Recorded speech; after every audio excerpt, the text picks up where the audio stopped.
Bonjour à tous et bonjour Raoul. Bonjour. Comment ça va aujourd'hui? Ça va très bien. Yeah. En pleine forme. Donc aujourd'hui, on voulait vous parler un peu de nos top 10 conseils pour vous aider à vous préparer pour une course. Pourquoi on est revenu avec ce sujet-là? Ben parce qu'on se fait souvent poser cette question. Et Raoul et moi, on travaille dans le domaine de l'activité physique. On coach ou on aide différents athlètes à se préparer. Puis justement, il y en a qui font leur premier événement cette année ou dans le passé, idem. Et ils nous se demandent qu'est-ce qu'ils doivent faire pour arriver à un événement de course bien préparé. Ouais, souvent, comme tu dis, je pense qu'il y a comme deux types là, d'athlètes. La personne qui est comme à sa première expérience, puis la personne qui est à sa deuxième expérience, qui a déjà un point de repère, puis il veut améliorer comme sa performance. Ouais. Donc, on va essayer d'y aller un peu général, puis de toucher à différentes choses. Mais voilà, on va suggérer différentes façons de comment se préparer pour une première course. Moi, la première chose que j'ai envie de dire, c'est se donner du temps. Bref, qu'est-ce que je veux dire par là, se donner du temps? Ça veut dire comme commencer une espèce de préparation spécifique suffisamment de temps avant l'événement. Plus l'événement il est long, plus je dois parcourir, ça veut dire plus je dois avoir une préparation qui va avoir un certain volume, plus je devrais me préparer longtemps d'avance. Comme si je suis déjà un coureur, que je m'inscris à un 5 km, même si c'est dans quelques semaines, je vais probablement être capable de le faire. Si je veux faire un entraînement un petit peu plus spécifique pour travailler un peu sur ma vitesse, ça se peut que 6 semaines avant, j'ai le temps de faire quand même quelques entraînements par intervalle, puis ça va être suffisant. Alors que si je m'entraîne pour un marathon, que justement j'ai jamais couru plus que 5 km, moi je conseille de donner au moins une bonne année là, de préparation pour être sûr avoir le temps de bien faire les choses, puis c'est encore plus long si tu fais de l'ultramarathon. Je sais pas si tu penses ça aussi. Peut-être même, je dirais, comme pour la personne qui a juste fait un 5 km, peut-être pas viser le marathon. Je suis d'accord. Non, ça, je dirais. Je suis d'accord. C'était mon deuxième conseil, en fait. C'était de parler c'est parfait. De parler de se fixer des objectifs, avoir un objectif. Et dans la catégorie avoir un objectif, c'est avoir un objectif qui est réaliste. Puis, tu sais, on parle de, par exemple, passer du 5 km au marathon. Tu sais, il y a plein de personnes qui sont actifs ou en bonne santé, jeunes. Je pense que il y en a qui ils l'ont testé ou il y en a qui seraient capables de courir un marathon sans se préparer, mais je pense que tu vas pas vivre autant de plaisir dans l'événement et aussi tu te mets beaucoup plus à risque de te blesser si tu te prépares pas que si tu te prépares, par rapport à c'est juste comme OK, demain, je cours un marathon pour voir si je suis capable, tu sais.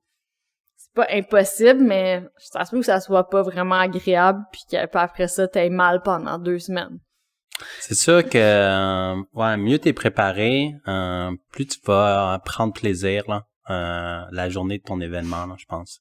Ouais, surtout si t'as payé pour un événement, tu veux prendre plaisir, tu veux profiter, fait que ça vaut vraiment la peine de s'entraîner puis de se donner du temps, assez de temps pour se préparer justement pour notre objectif. Après ça, par rapport à se trouver des objectifs, c'est pas obligé d'être un objectif de temps, ça peut être juste, il y en a beaucoup qui veulent juste finir la distance, puis ça, c'est un objectif valable, il y a aucun problème. Moi, j'aime aussi beaucoup le concept de se fixer des sous-objectifs ou de se préparer d'avance à ce que les choses se passent pas comme dans le meilleur des mondes, puis avoir d'autres comme sous-objectifs ou d'autres choses qui pourraient arriver, mais qu'on soit quand même content de nous, de ce qui est arrivé, puis ou de de ce qu'on a accompli, même si c'était pas notre premier objectif idéal. Est-ce que t'as déjà fait ça ou est-ce que tu vois qu'est-ce que je veux dire par là? T'as créé des sous-objectifs. Ouais. Peut-être qui me venait en tête quand tu parlais. Je pensais justement à la personne qui avait un objectif de participation, puis la personne qui avait un objectif de temps. Puis souvent, comme dans mon expérience, là, les gens qui avaient des objectifs de participation, là, ils étaient euphoriques, là. Ouais, Comme il y a une grande joie, là. Ouais. Ils étaient très, très heureux. Puis souvent, ceux qui avaient des objectifs de performance, s'ils atteignaient leur objectif, ils étaient heureux, là, mais je les sentais moins heureux, là. Comme, C'est vrai. C'est peut-être moins il y avait moins de joie, là. Mais un petit peu, c'est sûr qu'il va y avoir moins de joie, mais à cause de ça, moi, je suggère comme justement de se dire, regarde, dans le meilleur des mondes, je fais tel temps. Sinon, si je fais en bas de tel autre temps, mettons en bas de 4 heures, ben je vais quand même être vraiment satisfait de moi parce que ben c'est déjà comme un palier comme intéressant à atteindre. Puis le troisième objectif, ça peut être juste finir la distance puis pas abandonner puis juste être fier de toi d'avoir parcouru la distance ou être fier de ne pas avoir abandonné malgré les difficultés qui sont arrivées à ce moment-là durant l'événement ou avant. Là. Fait que Ouais. je pense que c'est une bonne chose de se préparer d'avance comme psychologiquement plus qu'un objectif au cas où les choses se passent pas exactement comme on le voudrait. J'aime bien aussi comme les objectifs en lien avec les sensations, puis le bien-être là à travers comme l'événement.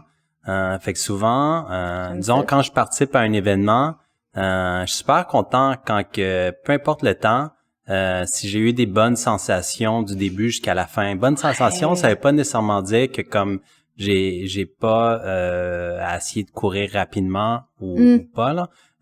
C'est vraiment comme je me suis bien senti. J'ai senti comme que j'ai pas eu de crampes, que j'avais une bonne vitesse, que j'étais capable de soutenir la vitesse, puis même peut-être même à accélérer dans la dernière portion là. Ouais. Fait que si je réussis à faire ça, comme peu importe le temps, comme souvent je vais si je focus là-dessus, je vais être très très satisfait là, peu importe le temps là. C'est super bien dit, puis j'aime ça. C'est vrai que ça aussi, je me le suis déjà dit ou je l'ai déjà dit à d'autres personnes. Essayer juste l'objectif de finir en force ou de finir, même si c'est le dernier 100 mètres avec un sprint. Ça peut être un objectif qui est super intéressant, puis c'est un peu euphorisant aussi, finir une course le plus vite possible quand tu sais qu'il te reste justement... plus rien après, puis que tu t'es vidé les quelques centaines de mètres avant la fin. Ça peut être ça, tout à fait. Très bon point. J'aime beaucoup le concept de feeling. Le prochain conseil que j'avais noté sur ma petite liste, c'était par rapport à l'équipement. À avoir... le gear. Le gear, le swag. Le swag. Mais en fait, tout ce qui est en lien avec l'équipement, les vêtements... ouais, moi tantôt je disais d'avoir idéalement déjà porté les vêtements avant un événement, ça peut éviter bien des mauvaises surprises. Puis j'avais parlé d'une de mes expériences où j'avais un sac à dos en course en sentier que j'avais pas testé sur des assez longues distances. Puis finalement, il m'avait brûlé le dos quasiment entier, là, toute une grosse partie de mon dos, la peau avait arraché puis ça avait fait mal pendant un bon bout, là.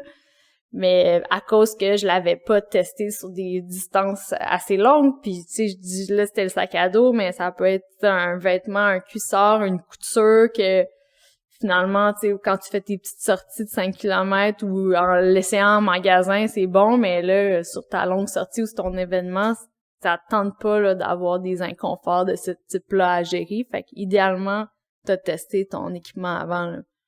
Ouais, exactement. Puis des fois, c'est comme sans avoir testé, tu connais très bien, on va dire, ce vêtement-là ou la marque là, que tu utilises. Là. Fait que des fois, tu peux y aller avec, je pense, un vêtement neuf, mais c'est comme t'as 10 paires de ces bas-là, tu sais. Même chose pour les chaussures aussi, fait que, là. Exact, tu sais. Fait que t'as confiance que même s'ils sont neufs, tu sais que tu vas avoir des bonnes sensations, là.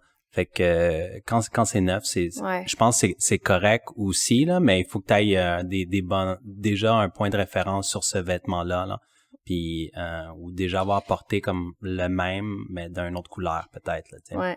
Puis pour revenir avec les vêtements puis la préparation, tu sais, je dis se donner du temps, avoir, tu sais, ça veut dire que tu t'es entraîné plusieurs mois avant, ça te permet de tester tes options de vêtements, puis aussi dépendamment de la météo, tu sais, qu'il fait chaud, s'il pleut, tout ça, justement, faut que tu te sois entraîné dans des conditions qui vont ressembler à ton événement pour avoir une bonne idée de comment t'habiller, parce que ça aussi, on en voit là des coureurs ça paraît qu'ils l'ont pas fait parce que la journée il pleut puis ils portent comme un imperméable durant la course, mais tu sais, un imperméable, ça évacue pas bien l'humidité, ça frotte partout, tu sais, c'est pas un vêtement qui est super adapté pour la course, mais ça, si tu l'as pas essayé, ben tu peux pas le savoir la journée de la course, tu sais.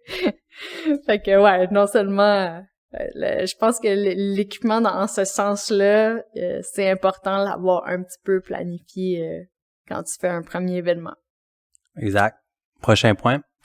Dans mes prochains points, il y avait aussi, par On est au numéro 5, je pense.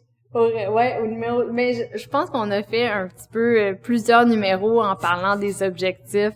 Autant, trouver des trucs, des objectifs qui étaient réalistes, justement, ça faisait partie de mes points, puis des sous-objectifs aussi. Sinon, ben j'ai envie de parler aussi une des choses pour bien se préparer à un événement. Surtout les journées avant, selon moi, les plus importants, mais avoir un peu pensé à son alimentation et à son sommeil.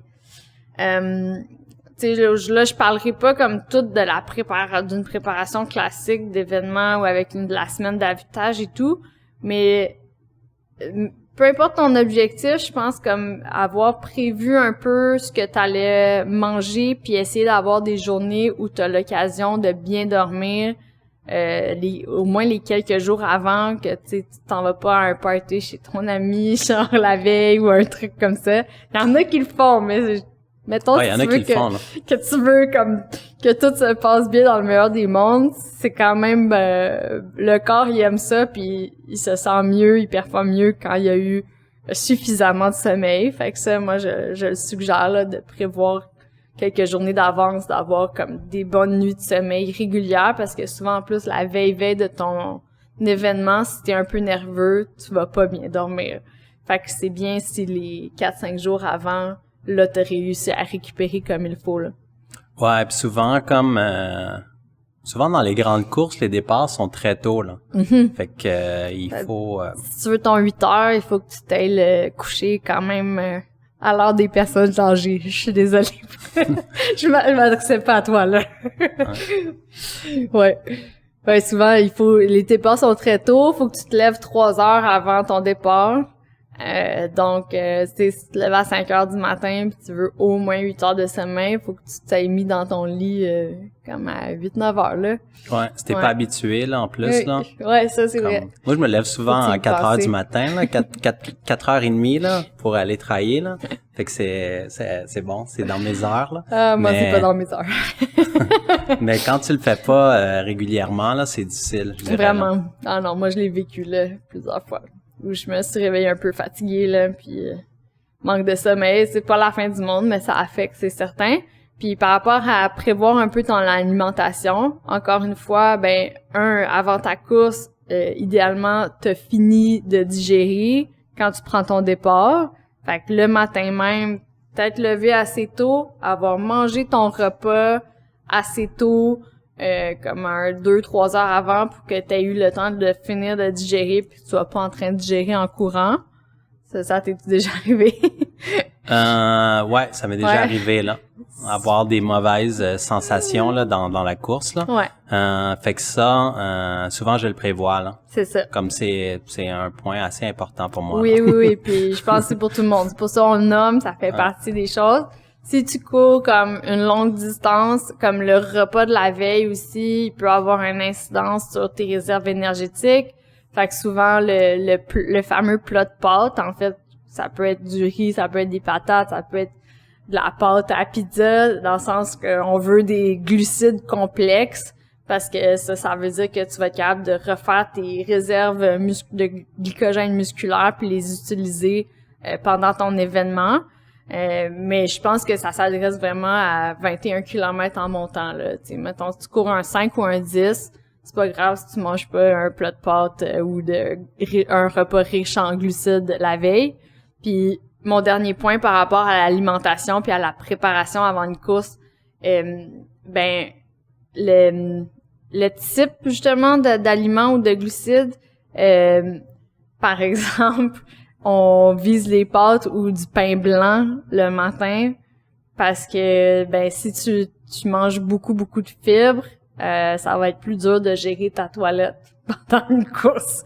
Fait que aussi choisis comme il faut ton type d'aliment les journées avant la course pour pas avoir des problèmes gastriques ou avoir besoin de t'arrêter aux toilettes pendant la course.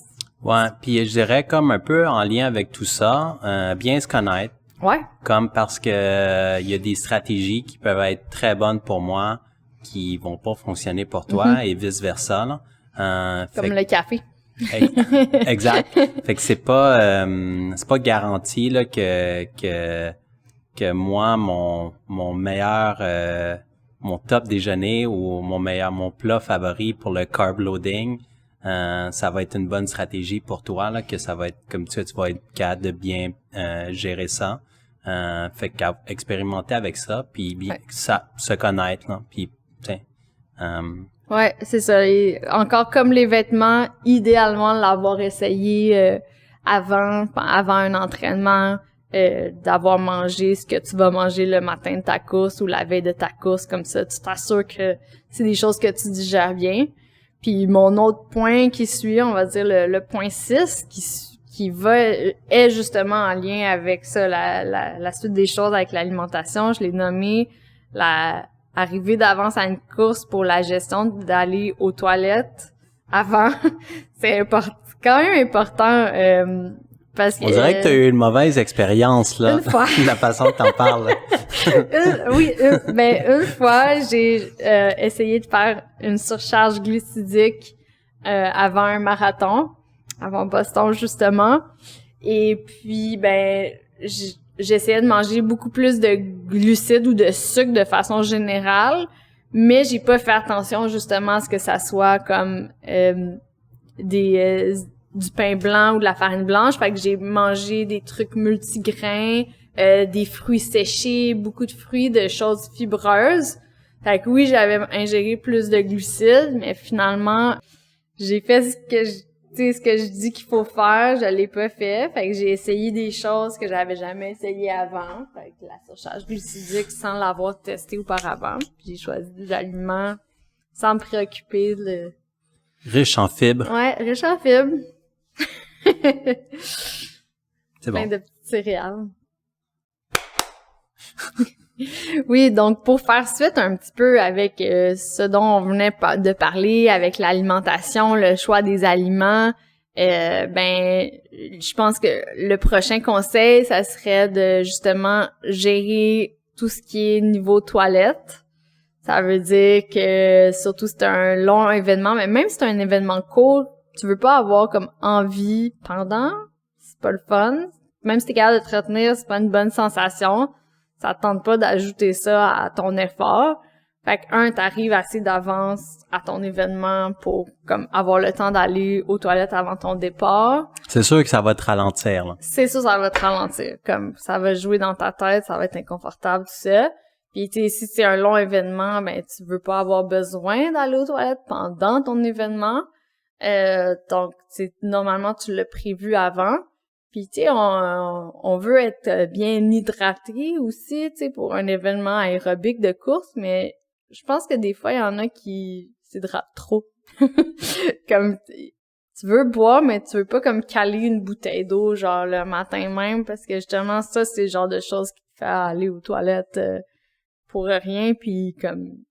T'as pas besoin d'avoir toute cette quantité-là d'un coup, là. T'es mieux d'en prendre juste quelques petites gorgées à chaque demi-heure ou à chaque heure, quelque chose comme ça. Puis donc, ouais, la gestion des toilettes, je pense que c'est Le café, qu'est-ce que t'en penses? Moi, c'est toujours oui. Le café, pour ma part, c'est toujours oui. Mais tantôt, tu l'as mentionné, il y a un facteur individuel aussi sur ce que notre corps peut tolérer et tout.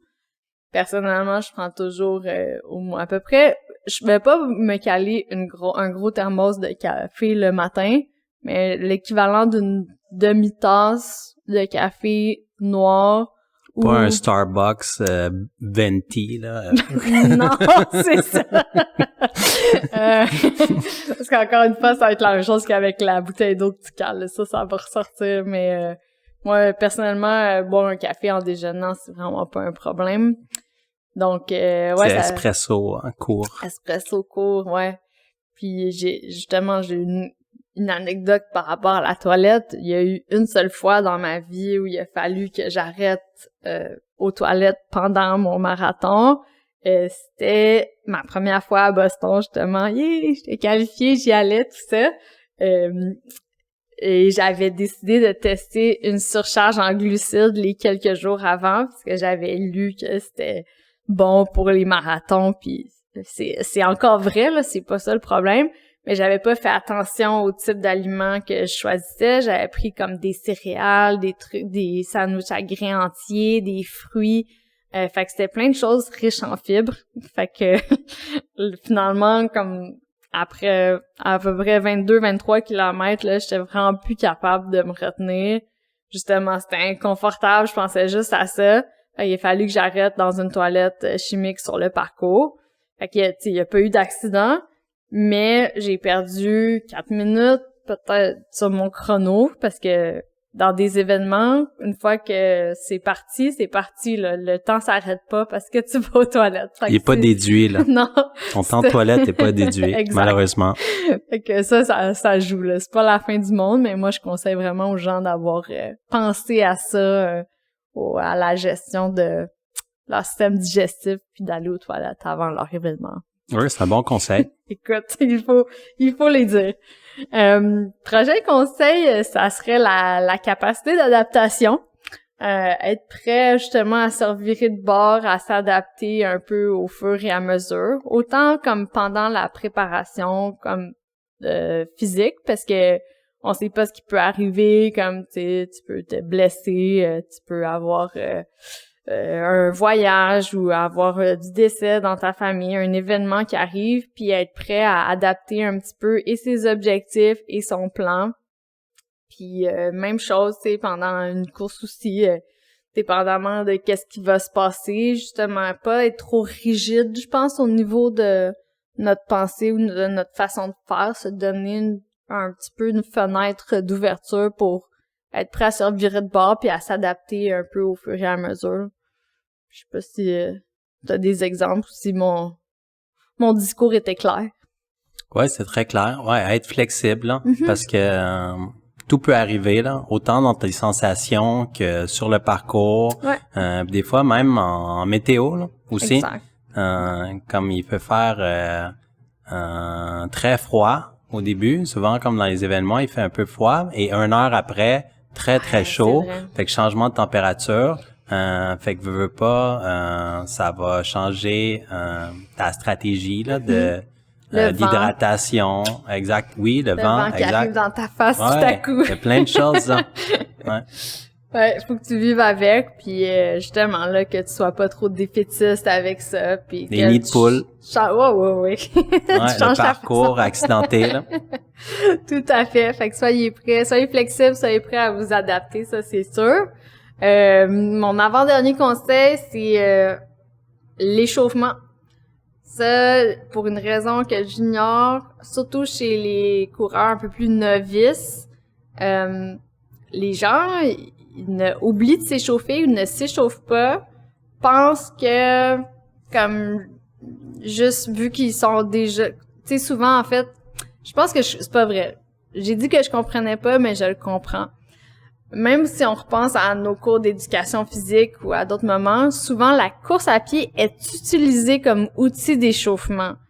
Fait que c'est comme, là tu t'en vas courir, puis là tu me dis que je dois m'échauffer avant de courir, mais normalement, la course, c'est comme ça l'échauffement.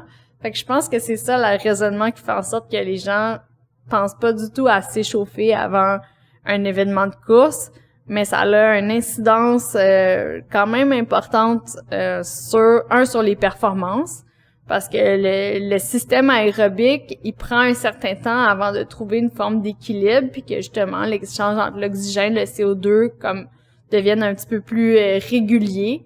C'est souvent le cas comme quand on commence à courir, quand on fait une sortie de course, on commence lentement, ou si tu essaies de commencer vite, tu vas trouver que justement tu es très essoufflé pour une vitesse que normalement tu es capable de tenir quand même bien, parce que justement tu es encore en train de mettre en branle ton système aérobique, puis l'échauffement avant un événement, il sert à ça. Fait que c'est normal de courir avant une course pour s'échauffer.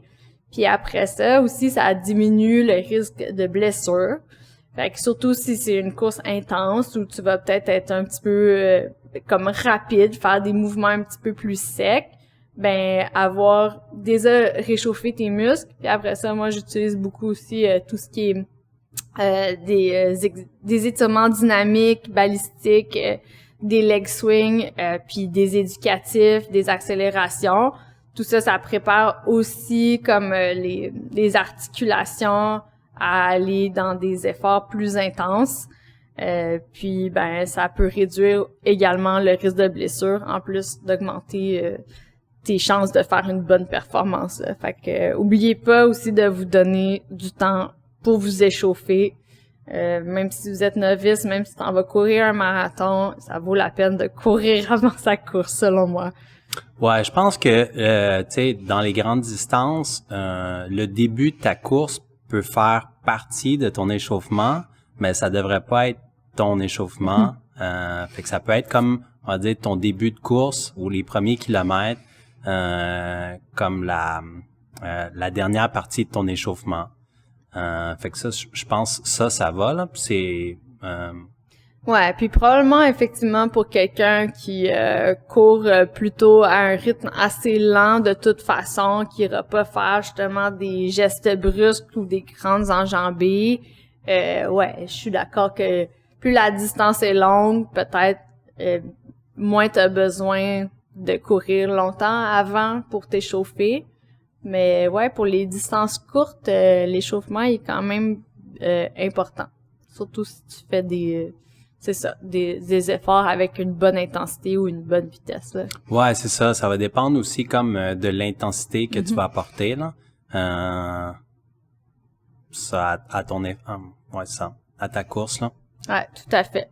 Puis peut-être un petit peu en lien avec ça encore, les choses se suivent. Mon dernier conseil, puis vous l'avez sûrement déjà entendu, puis je vais vous le dire, puis moi-même je le respecte pas toujours, mais c'est de ne pas partir trop vite. C'est la chose que vous allez entendre le plus, qu'on sait, qu'on se fait dire. Pourtant, quand on est une masse de personnes à partir en même temps au début d'une course, il y a un effet comme d'emportement, comme tu t'en rends pas compte, puis là tu regardes ta montre, puis là t'es à 3 minutes 32, puis c'est pas ça du tout ton pace. C'est vraiment difficile de pas partir trop vite, mais c'est vrai que ça peut être coûteux sur ta performance ou même sur tes sensations. Tu peux casser plus vite littéralement si tu pars trop vite par rapport à tes vitesses cibles ou à tes capacités, là. Ouais, c'est difficile ça, hein, comme Difficile. parce que de un, je pense que c'est difficile de se fixer un objectif précis. Fait que si déjà ton objectif il est pas précis, ben ça va avoir un impact sur ta vitesse de départ. Après ça, des fois, tu sais, pas être dans le bon choral, Ouais. ça t'aide pas là non plus là. Ouais. Comme si t'es dans un choral qui est trop rapide pour toi.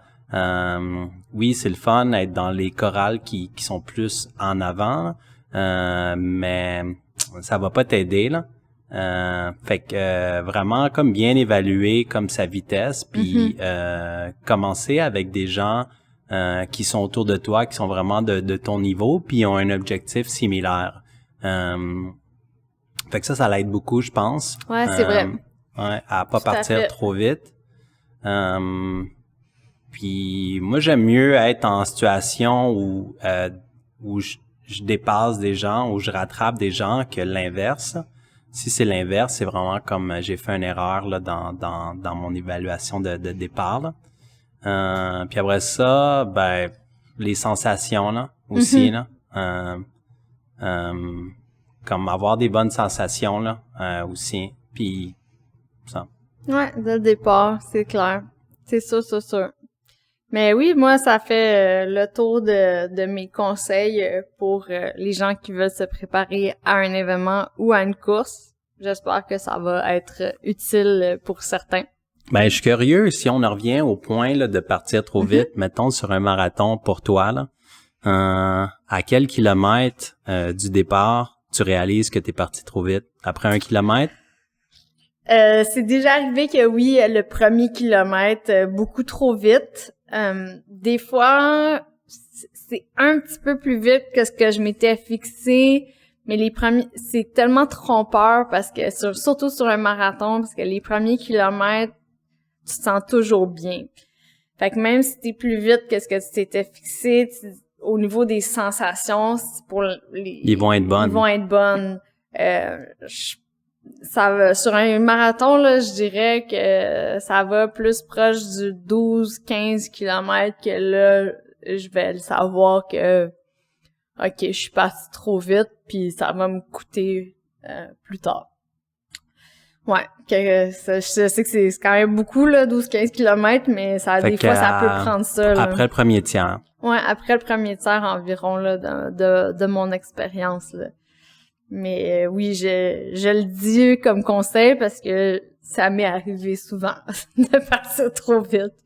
Puis regarde, c'est pas la fin du monde là, comme c'est ça la capacité d'adaptation, c'est tu vis avec puis tu trouves d'autres mécanismes pour essayer de tenir ton bout puis faire la meilleure performance à ce moment-là parce que tu peux pas revenir en arrière. Mais sinon, dans un monde idéal, tu pars pas trop vite. Tu connais un petit peu vers quelle vitesse de moyenne tu veux aller chercher, puis idéalement tu pars égal ou tu sais quelques secondes plus lent ou quelques secondes plus vite que cette espèce de temps vitesse là que tu t'étais fixé là. Ouais. Ouais, un conseil qu'on n'a pas mentionné puis qui me vient en tête, c'est avoir aussi un partenaire de course. Fait que souvent les courses, ils fournissent des partenaires de course là, ils ont des lapins de course. Puis j'ai vu beaucoup de lapins de course qui ont fait un gros impact sur plusieurs coureurs là. Fait que c'est un rôle quand même important là. Ben moi j'ai été moi-même lapin de cadence. Puis effectivement là, j'ai réussi à amener des personnes à leur meilleur temps parce que quand j'ai ce rôle-là, vraiment, je suis très concentrée à garder une vitesse constante puis à être comme une espèce de métronome pour les gens. Fait que ça les empêche justement de partir trop vite en lien avec ce qu'on vient de dire. Puis ça permet de bien gérer la course puis aussi avoir quelqu'un... moi, je parle, là. Quand je suis là, fin de cadence, je vais encourager les gens, je vais donner des petites astuces techniques, je vais dire, OK, avez-vous votre gel? Tout ça. Fait que, ouais, absolument, si vous n'avez pas déjà un ami qui court à votre vitesse, allez vous joindre à un lapin de cadence. Ça peut vraiment aider beaucoup à gérer sa course, puis justement, pas partir dans toutes les directions ou pas avoir une vitesse qui est très, très variable, là. Super bon truc de se trouver un lapin. Comme lapin de cadence, toi, tu juges ton effort à être un effort peut-être comme 20% plus lent que ta meilleure performance ou? Bonne question. Je m'étais jamais... j'avais jamais essayé d'évaluer ça en pourcentage. Faudrait faire le calcul. C'est un peu plus lent que que ma meilleure performance. En fait, j'ai souvent été... souvent. Ben, ton effort perçu, est-ce que tu trouves que c'est un effort de 7, 8 sur 10, là? Quand tu tu Ouais, guides? ça dépend des courses, là. J'ai déjà été lapin de cadence à des vitesses beaucoup plus lentes. Tu sais, sur marathon, j'ai déjà été lapin pour 3h50. Fait que beaucoup, beaucoup plus lent que mes vitesses. Fait que là, à ce moment-là, c'est plus comme du 5 sur 10, quelque chose comme ça. Mais quand je suis, mettons, lapin pour 1h30 au demi-marathon, fait qu'on n'est pas si loin de mes meilleures performances. Ouais, comme ouais, 7 sur 10, 20%, c'est peut-être un bon chiffre. Je l'avais pas calculé, mais oui. Faut que je reste quand même concentrée pour pas perdre ma vitesse, là, parce que si je m'en vais juste comme me balader, là, je vais ralentir trop puis je vais perdre ma vitesse, là. Mais c'est sûr que c'est une vitesse dans laquelle je suis assez confortable, comme je dis, je suis assez confortable pour parler aux gens, puis je suis confiante là d'être capable de le tenir jusqu'à la fin, puis même tu sais, si je voulais, il reste de la place pour que si je voulais comme sprinter ou accélérer pas mal sur les derniers kilomètres, je pourrais là. Ouais, pour l'avoir vécu, avoir suivi des lapins de cadence et même avoir eu des gens qui ont été mon lapin de cadence personnel. Je trouve que ça l'enlève du stress. Mm-hmm. Du stress de regarder à la montre, juste comme puis souvent le lapin ou ton partenaire va apporter du support là, quand il va y avoir des moments qui vont être plus difficiles dans ta course là. Et vice versa si tu cours avec ton ami là. Ouais. Fait que des fois tu vas courir avec un ami qui est de force égale, vous avez un objectif similaire. Fait que puis souvent les moments difficiles, ils vont arriver à des endroits différents dans la course là. Fait que pouvoir vraiment rester comme ça va être un travail d'équipe là jusqu'à la fin là, souvent. Exactement, un sport individuel, mais on est tellement nombreux que finalement, on est comme une grosse équipe. Très bien dit. Merci beaucoup Raoul pour les trucs du jour. Merci.